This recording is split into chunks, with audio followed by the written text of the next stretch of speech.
Hey everybody, Joy here. It's Thursday, February 4, 2021. You want to talk about sewing? You want to talk about ScanNCut? I have learned some things just by trial and error, like so many things in life. Your failures aren't failures, they're really just lessons. I have had more trouble with my sewing machines this week and last week. And you know, the guy that fixes them was just here. I shouldn't be having any trouble with them. But I wanted to tell you, if all else fails, if you've changed your thread and you've changed your needle and you've got the right foot on and you've got the right choices and you are still having problems with getting the stitch that you want to get, if it's a computerized machine, turn it off and back on. If that doesn't work, re-thread it. I have a serger in there that's driving me nuts. I don't know what blouse. I don't know. It's probably this orange one. No. It was that real slinky ITY knit, and the serger was just sewing all crazy. Now, mind you, nobody's done anything to it. I did vacuum yesterday, and I vacuumed off all my machines, so maybe I knocked some thread out or something. I don't know. But anyway, I was serging, and I always do samples. Always do a sample. ITY knits especially, they're like sewing on slime. And so I was doing a sample. Well, I couldn't sew 2 inches with the crazy thing. And I thought, well, it's got to be threaded right. I haven't changed the thread. How could it not be threaded right? Finally, my lightning fast mind, like an hour later, opened it up, and sure enough, the thread was out of one of the guides that it's supposed to go through. How is that possible? I don't know. Anyway, that was the serger. A little while ago, some of you might remember, I have 2 cover stitch machines. Why do I have so many machines? Because I had 2 houses for a long time, okay? So I had a cover stitch at one house and I had a cover stitch at this house. They're both exactly the same, although they've got different names on them. So, hold on a second. Another tip. If you wear this lipstick like I wear, it comes with 2 tubes always. And so you put it on, then you're supposed to wait 10 minutes, and then you're supposed to put this like frosting on all day long. Well, if you don't, I'm trying to talk to you and I'm like, I can't get my mouth open. Open up. My lipstick, good Lord. Oh, can you tell I've been getting sleep lately? Oh yeah. I have. Okay, now maybe my lips won't keep sticking together. So, I have 2 cover stitch machines. You can see I just did the hem on the bottom of this, and it's gorgeous! Gorgeous! I did the sleeves and the neck different. And I'll show you this in a minute. I thought, this is absolutely ridiculous. I paid for these 2 machines, $1,000 a piece. They sit here, I never use them. And I never use them because I'm too lazy to change the thread. Well, one of them had white thread, one of them had black thread. So I thought, well, I'll just change the thread to red on one of those cover stitch machines, and I'll see if I can do the hem with it on this shirt. So, I decided, hey, let's just do like we do with the sergers. I don't do it with my baby locks, but with my Berninas I do. And so I just cut the black thread, and I put the red thread on, and then I tied the tails together. And then I pulled it through the machine. Now that's all I did. Would you think something can get unthreaded and go through the wrong things by doing that? You wouldn't think so. So anyway, I got a scrap. I'll have to show it to you. Good gravy. Looks like it got blown out of a cannon a few times. Anyway, I got a scrap of fabric. And I kept running it through, and it would sew, and I'd go, oh, look at that. Now I'd pull it out, and all the thread would just pull out. It would just pull apart. The thread would be there, but it would just pull apart. And so I thought, what the heck? So I checked the threading up at the top, and I checked the needles, and I thought, oh, that's crazy. That can't possibly be doing that. Oh, let me do another sample. So I got another piece of fabric out. This. And I put it through there. I put it through there 3, 4, 5 times. It was just poking holes. And the thread wasn't attaching at all. I mean, it was sewing and the thread was going, but it was just leaving a trail of holes behind and no thread. Finally, I opened it up, I looked at it, everything looked just fine. I looked at the tension disc, I looked at everything, and it looked just fine. Remember, I had pulled the thread through. Finally, I just cut it off. I cut it off at the top, up by the spool of the red thread. I just cut it all off, pulled it all out. I re-threaded it. Seemed like exactly the same way it already was before. But when I closed it and I got my sample back out and I started sewing on it, it sewed like a dream. So that's your tip for today. If all else fails, even on your regular sewing machine. I had to do it on this 740 that I'm standing right next to here the other day. I thought, I'm so tired of this. I even texted the repairman. I said, what the heck is wrong with this machine? It's driving me crazy. Finally, I thought, why don't I just re-thread it? And I did, and it fixed it. So, I don't know. What's the story? Okay, let's talk ScanNCut. ScanNCut. Terry was here yesterday, and I was showing her. She said, I want to see that new machine you got. I said, oh my gosh, it's so cool. You should see what I've been doing with it. She said, I watched your video. I know what you've been doing with it. So I showed it to her, and I was telling her how awesome and amazing it was. Now, here's another tip. I learned this on somebody's YouTube channel. You know, I tell you all the time how these little YouTube videos just pop up, you know, like the one on the metaprolol. And yes, it's okay. My doctor knows I got off of it. No problem. It's okay. I have 2 doctors. They both know it. Okay. So, what was I going to tell you? Oh, yes. Terry said, oh my gosh, that is so cool. I might have to get one. And I said, oh, you should. Now, Terry has a twin sister named Sherry. Sherry and Terry, they're twins. And her twin sister, Sherry, just happens to work at B Sew In. B Sew In is my baby lock dealer. B Sew In has like 5 locations. Terry's sister, Sherry, works at the Muskogee location. My location's in Oklahoma City, way south Oklahoma City, down by where Philly used to live. So I got my ScanNCut from B Sew In Christmas time, you all remember.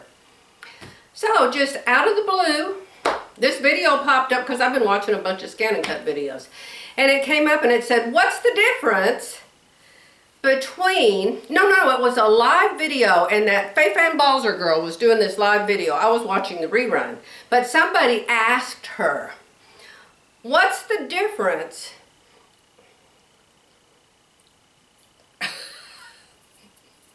don't ask, don't tell. She said, what's the difference with the ScanNCut that Amazon sells and the ScanNCut that you're talking about? Why is one twice as much as the other one? I think the one on Amazon is like 300 and something, and the other one's, I mean, it's like 800 or 900. It's more than twice as much. So she said, what the heck, why are they different? And this Faye Fan girl told her, the difference is they are completely different models. The one that Amazon sells is very limited. Whatever function causes it to scan, I guess it's some kind of camera, it's a cheaper version. It's not as good. We'll just say the resolution's not as good. It doesn't come with as many designs. It comes with less than half the designs the other one comes with. It doesn't come with as many mats, as many blades, as much ink, as much directions, all that stuff. So the more expensive one is a much better machine. But you have to buy it from a dealer. They do go on sale though. I got mine on sale for about $600, and they're supposedly $1,000 regularly. And I think they go on sale quite often. So Terry was here and she said, oh, I'm going to go to Amazon and get one. I said, no. I don't go to Amazon. I said, For heaven's sakes, your sister sells these. She said, what? I said, I got it at Be Sewing. That's where your sister works. So I think Terry's going to get one. She doesn't get any kind of discount or anything like that. Because she gets it from her sister, but still, you know, her sister will probably get commission, of course. So just wanted to tell you that. So that's 2 tips so far in 1 sewing video. All right, the next thing I want to tell you is I've been using the ScanNCut. This is like design number 6 for me. And I was in here last night. Now that I'm comfortable with it, between Jeffrey's help and Becky's help, I'm comfortable with it now. Now, it hasn't been very long. Y'all know when I started learning it. And this is like project number 6, and I'm very, very comfortable with it. And I'm going to tell you the things that I've learned since I last did a ScanNCut video. Okay? Just overall, I'm not going to get over there and do anything with it. The first thing I learned was I always cut out the front of the blouse. Just the front. Only the front. When I'm going to do embroidery or I'm going to use the ScanNCut to put something on it. I don't want to get the blouse entirely made and then I somehow mess it up really bad putting the embroidery on it or the ScanNCut design. I mean, even if you hadn't finished the hems and you don't think it's going to get off center and stuff with embroidery still, I would always do it that way. Some things, back when I used to sew little things for little kids, I would just embroider a square. And then I would put the pattern on top of the fabric and center the embroidery and then cut it out that way, okay? So what I found out with the ScanNCut vinyl, I have a great big package of regular vinyl and a big package of glitter vinyl. I have rolls of vinyl. I have all kinds of vinyl. That's when I start a new hobby, I mean, there's something that goes with it, I get it. Although I'm not getting the rhinestones and I'm not getting the etching. It does a lot more things, but I'm not in there. I've got the jewelry in there. I don't need any rhinestones, so. But insofar as the vinyl, I did buy a lot of vinyl. So why are you holding that up in the air? Let me get my drink because I need a drink. The more I talk, my lips get dry and my throat gets dry. Ah, did you notice I added some quilts over here? I thought, well, I'll get that Christmas quilt down and put some more quilts up. So this is my watermelon quilt that I put all the seeds on with my embroidery machine. And I quilted it with my long arm way back in '06 when I first got it. And you guys have seen this one before. I cut out the front.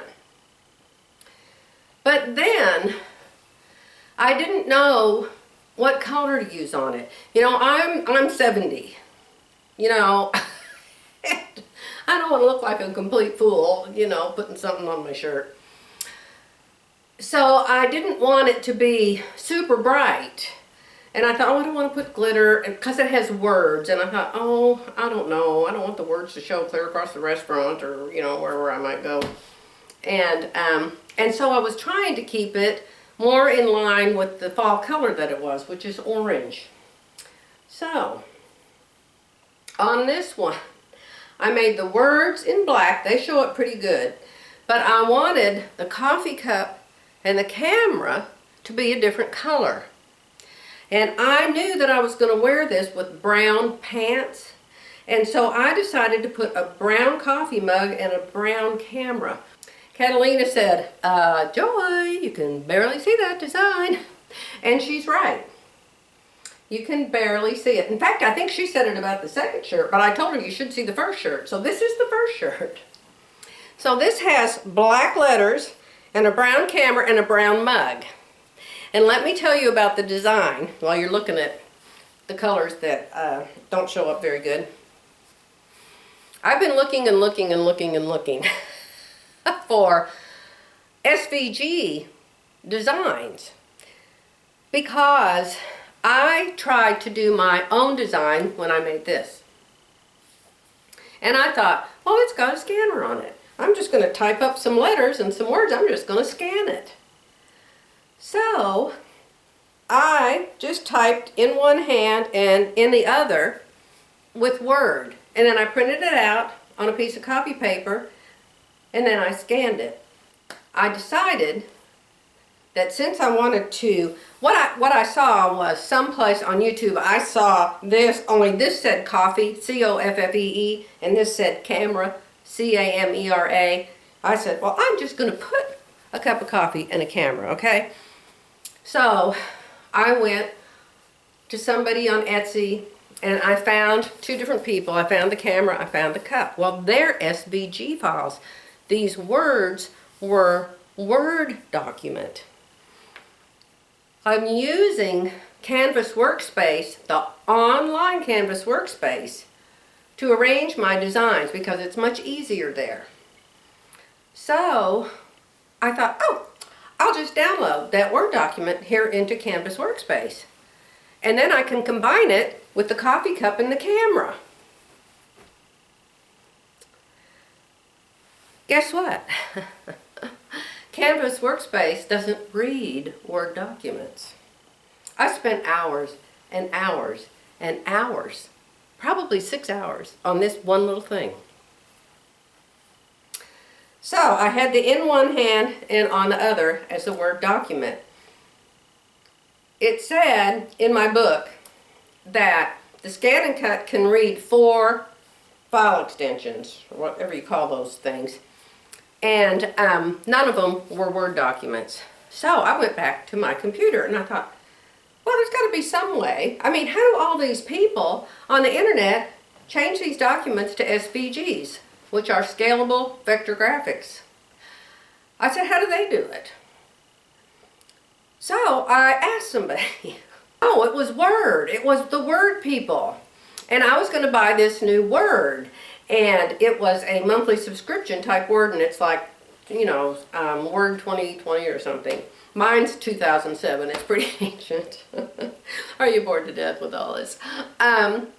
So I said, how do I get my computer to change a Word document to a SVG? They said, you can't. It's impossible. I said, what about if I buy this new Word that's like, you know, 10, 20 years newer? They said, no, it won't do it either. You can't change it to a SVG. So I was quite upset about that. Then I talked to Jeffrey, and Jeffrey said, quit using that stupid Canvas Workspace. I never use it, but I do use it. I like it. So he didn't know what to do either. He said, oh, just scan it and use it that way. Well, I didn't want to because I wanted it to be together and I wanted to rearrange it, and just a long story. So what I did was, I found out that the Canvas Workspace can read a JPEG. A JPEG is a photo. I thought, JPEG? Pictures are JPEGs. I have pictures. I have Photoshop. I can make a JPEG document. So I went into my photo, and see, I always think of Photoshop as, you know, you only go there if you're working with photos. Well, Photoshop has a text category. And so I went into Photoshop and I made new words in one hand, in the other.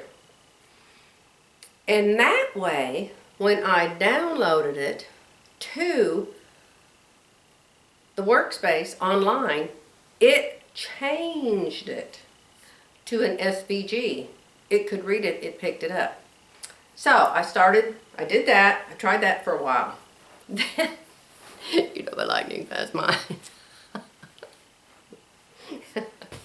I'm in Canvas Workspace, and I notice over here on the left hand side, there's all these ABCs, ABC, ABC, ABC, ABC, ABC, ABC, and they're all capital letters. And I went, well, look at that. That looks like alphabets. I thought, I wonder if I could have just used these alphabets in here. Ah! And of course, when you click on them and you open them, you can make capital letters and little letters and numbers. But when you're looking at the ABCs, they're all caps. So at first I thought you had to do all caps, but you don't. So, okay, so this was number one that started out as a Word document that I scanned, okay? And that's how it ended up. So then, I decided, oh, that looks terrible. The letters don't look good. They're too skinny, and the camera and the brown things look awful. So I made another top. I cut out another top. You saw me wearing this the other day. And this is still wet. It was hanging up in the laundry room drying. So, I decided to go into the ABCs that are in Canvas Workspace, and I spelled my words from there. Oh my gosh, I could have saved so many hours.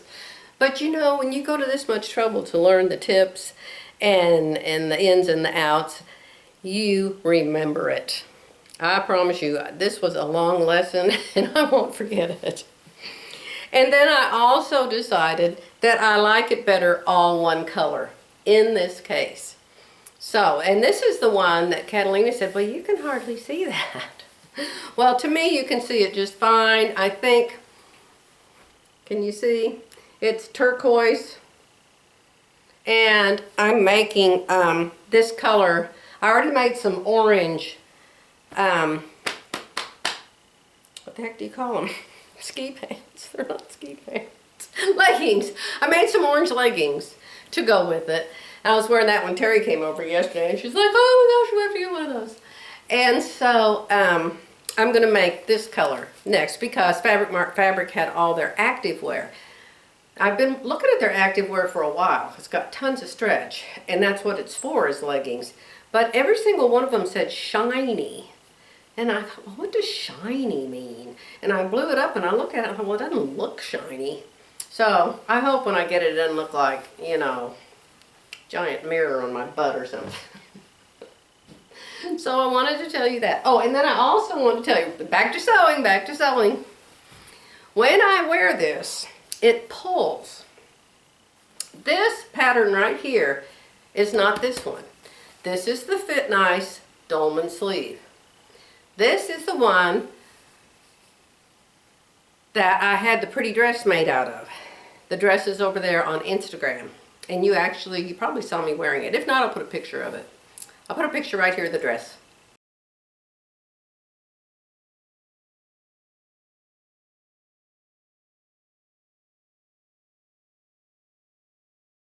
So that's called the Take-Along Dress by C. Jonson. So I really liked the way it fit.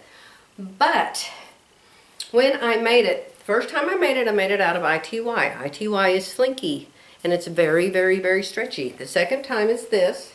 This is a cotton knit. You can see it has the inset sleeve, see? It's not this one with the Dolman. But when I wore this one, it kind of pulls up here. It has pulls right here. And I thought, well, what are those pulls? I mentioned it in the last video where I wore this. I wore this in a video, y'all saw it. And it had these pulls, and I wrote on there, I said, oops, I don't like those pleats and wrinkles on that thing. I'll figure out a way to fix them. And I did. So what did I make after I made this? Oh, I made it in that real pretty top with the flowers. Remember the diagonal flowers that y'all like so much? And it was the dark blue. I'll put a picture right here.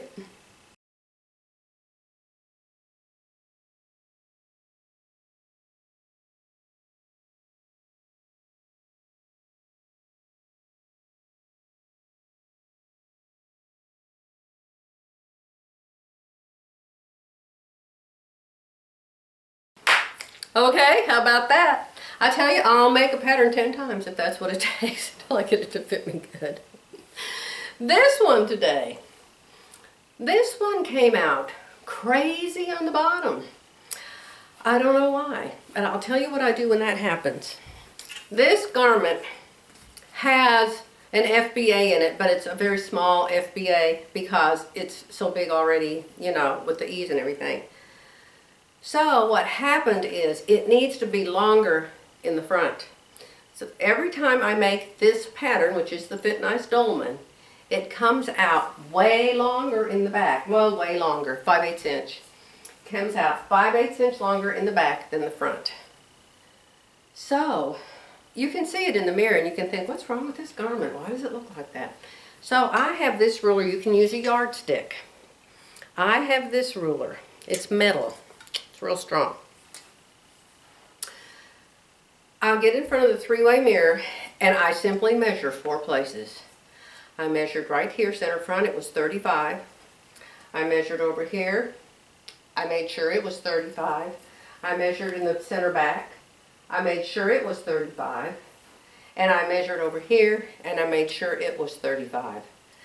Then I just fixed the top and I made a note on the pattern what I needed to do to fix the pattern. So that's another tip for you. If your hem looks wonky and it's supposed to be parallel to the floor and it's not, that is a good way to fix that. There's also this little machine you can use, which I have right there in the closet, but it squirts chalk everywhere and it makes a mess. I don't like it. So this is my preferred method. Okay, I've talked and talked and talked. I am always sewing. I am always making something. And I want to tell you, I almost forgot to tell you about what I've got on. Some of these cutting files can get quite intricate. Remember, this was the first one I did. And you remember these little things right here? And when I was pulling off the part that you're not supposed to keep, it was pulling off these little skinny tendrils. So, you need to make sure that you don't make it so small. I needed to make this bigger. And make sure that you're making it big enough that there's actually enough room, you know, for the teeny tiny parts. So I wanted to show you this. When you make a ScanNCut vinyl design, the butterfly I just showed you, and this one, I'll show you up close in a minute. You have to weed it. You have to pull off all of the parts you don't want ironed onto your shirt. Well, I wanted to show you how teeny tiny, itty bitty these things can get. Can you see that itty bitty, teeny weeny zipper in the teeth? I had to pull it out right here. I had to pull it out right here in this zipper on this design. All right, let's get up super, super close to this little zipper thing. Now, this is the part I weeded. This is the part that you don't want on the shirt because all of that part's red now. But do you see this? Do you see this little U-shaped piece right there? That little U-shaped piece? That piece is supposed to be on my shirt. That little tiny itty bitty U goes right there. Somehow it got disconnected from the design and it didn't end up in here where it belongs. Now, Jerry said, oh, Joy, nobody's ever going to notice. They're never going to notice. Well, I know it. So I'm going to go back in and I'm going to try to ungroup that part right there and I'm going to try to print that little bitty U all by itself. I don't know if it'll work or not work, but I'm going to try it. But isn't that a cute design? It's completely upside down to me, but isn't that cute? What it is I thought, I want a Valentine design. And so I looked and I found this one. It says love, in case you can't tell. L-O-V-E. Isn't it cute? Look at those little tiny itty bitty numbers. I had to pull those out. See those little itty bitty stripes in the measuring tape? I had to pull those out without tearing up the whole design. It's really crazy. But fun. Look at the little tiny itty bitty things I had to pull out of the zipper, out of the presser foot. I don't know. I don't know how people make these things like that. So parts come out and parts are supposed to stay. Just amazing. All right, my friends, I covered all three: sewing, quilting, and ScanNCut in one video. I'll be back soon. Bye for now.